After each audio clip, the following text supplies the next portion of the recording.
Hewson and Howard both convinced they have the numbers for tomorrow's leadership battle. Yeltsin clings to office as hardliners move for his impeachment. And the Australian gold diggers determined to strike it rich.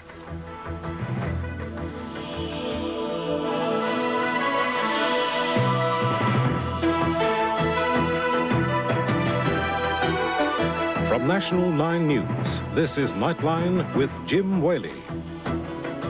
Good evening. Canberra's corridors of power will be humming tomorrow, with not only the Liberal Party going through the business of electing a new leader, but also Paul Keating announcing a major overhaul of his cabinet.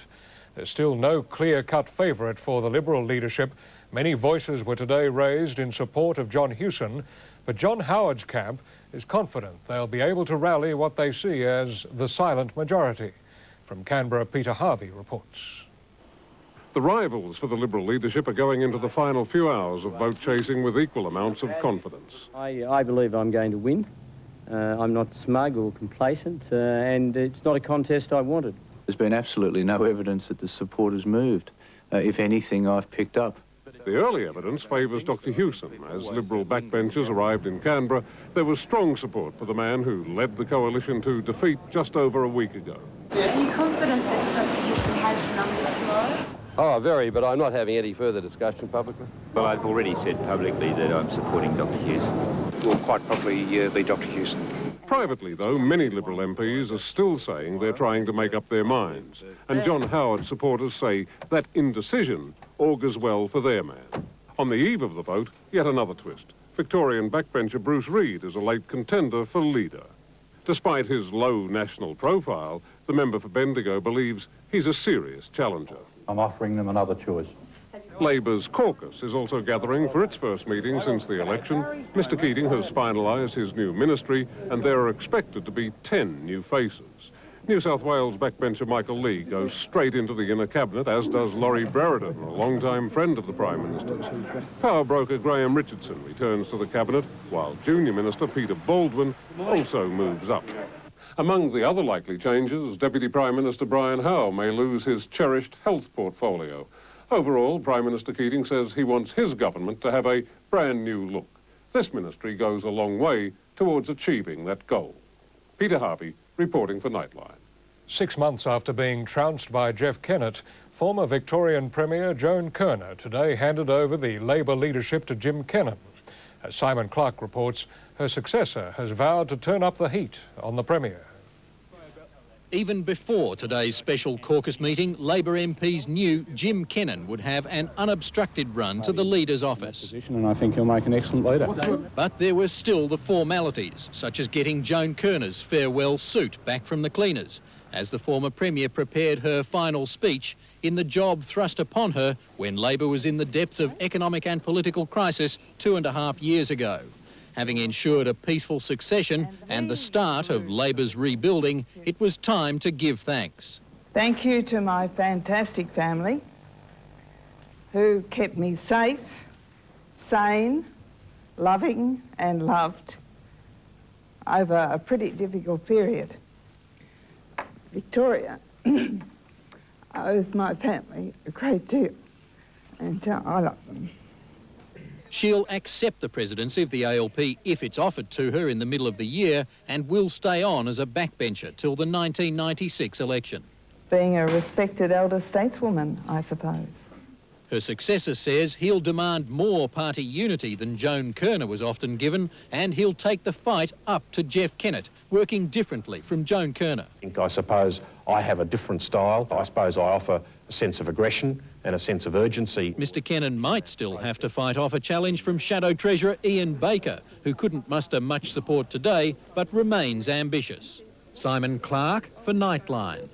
Former West Australian Premier Brian Burke was in court in Perth again today, answering fraud charges. He's accused of misusing $17,000 from a parliamentary imprest account to pay off an overdraft. Burke's lawyer argued that MPs were entitled to claim against the account, even if their claim was unfounded and unlikely to be approved. He described the evidence of a key prosecution witness, the accountant involved, as extraordinary and unreliable, and called for the charges to be dismissed. A move to introduce automatic ticketing in New South Wales railway stations has met strong opposition from unions.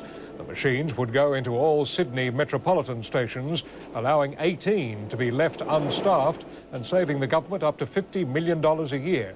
But the Public Transport Union says the system is already out of date and will lead to fare evasion and confusion among passengers. It's also concerned that stations which have staff replaced by machines will no longer be safe.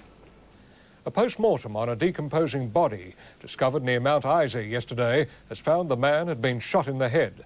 The body, wrapped in a swag, was found near a motorcycle registered to a Sunshine Coast helicopter mechanic, although there's been no formal identification.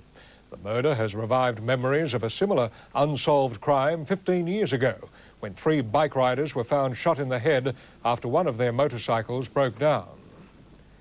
Russian President Boris Yeltsin appears to have survived for the moment the challenge by hardliners to his declaration of presidential rule. Yeltsin is believed to have secured the support of the defence, security and interior ministers, stalling any immediate plan to unseat him by force. Their backing is the first step to winning the essential loyalty of the generals. Yeltsin's next hurdle will be a Supreme Court decision on whether his declaration defied the Constitution. All night, communist demonstrators kept vigil outside the White House, home of Russia's parliament. By morning, the streets were calm, but there's been no reduction in the political temperature. It's not known if President Yeltsin is still in the Kremlin.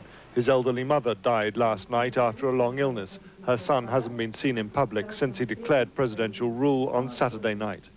The chairman of the Constitutional Court, Valery Zorkin, is deciding now whether Yeltsin's decrees breach the Constitution.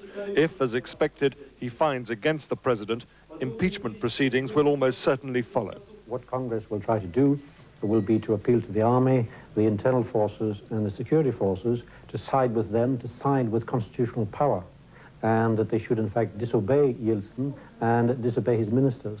That will be the moment of truth. The Minister of Defense, Pavel Grachev, emerged from the White House this morning to a barrage of heckling from communists furious that he appears to be siding with Yeltsin. But some of the men under Grachev's command seem undecided as to who they'd follow. Materially, I'm worse off than in the past.